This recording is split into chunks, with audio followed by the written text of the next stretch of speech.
സംസ്ഥാനത്ത് ഇന്ന് അതിശക്തമായ മഴയ്ക്ക് സാധ്യത 14 ജില്ലകളിലും മഴ മുന്നറിയിപ്പ് നൽകിയിട്ടുണ്ട്. 5 ജില്ലകളിൽ ഓറഞ്ച് അലേർട്ട് പ്രഖ്യാപിച്ചു. പത്തനംതിട്ട, കോഴിക്കോട്, വയനാട്, കണ്ണൂർ, കാസർഗോഡ് ജില്ലകളിലാണ് അതിശക്തമായ മഴയ്ക്ക് സാധ്യത. ആദിൽ പാലോടാണ് വിവരങ്ങളുമായി ചേരുന്നത് തിരുവനന്തപുരത്ത് നിന്ന്. ആദിൽ, എന്തൊക്കെയാണ് മഴ മുന്നറിയിപ്പിലെ വിശദാംശങ്ങൾ?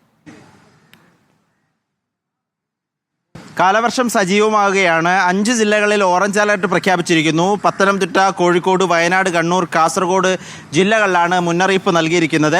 ഓറഞ്ച് അലർട്ട്, അതിശക്തമായ മഴയ്ക്കുള്ള സാധ്യതയാണ് ഇവിടെ പ്രവചിക്കപ്പെട്ടിരിക്കുന്നത്. പാലക്കാട് ഒഴികെയുള്ള ബാക്കി എല്ലാ ജില്ലകളിലും യെല്ലോ അലർട്ടും നൽകിയിട്ടുണ്ട് എന്നുള്ളതാണ്. വടക്കൻ ജില്ലകളിലായിരിക്കും കൂടുതൽ മഴ ലഭിക്കുക. ഇവിടെ തന്നെ മലയോര മേഖലയിൽ പ്രത്യേക ജാഗ്രത വേണം. കണ്ണൂർ, കാസർഗോഡ് ജില്ലകളിൽ നാളെ കൂടി ഓറഞ്ച് അലർട്ട് ഉണ്ട് എന്നതും കാലാവസ്ഥാ കേന്ദ്രം അറിയിക്കുന്നു.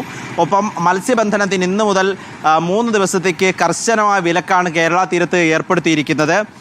ഒപ്പം തീരമേഖലയിൽ കടലാക്രമണത്തിനും ഉയർന്ന തിരമാലകൾക്കും സാധ്യതയുള്ളതിനാൽ തീരമേഖലയിലും മത്സ്യത്തൊഴിലാളികൾക്കുമുള്ള ജാഗ്രതാ നിർദ്ദേശവും നൽകിയിട്ടുണ്ട്. ബിനിൽ, ഓക്കെ, വ്യക്തമാണ്. ആദിൽ പാലോടാണ്. 14 ജില്ലകളിലും മഴ മുന്നറിയിപ്പുണ്ട്. 5 ജില്ലകളിൽ ഓറഞ്ച് അലേർട്ട് പ്രഖ്യാപിച്ചിരിക്കുകയാണ്. മഴ സജീവമാവുകയാണ്.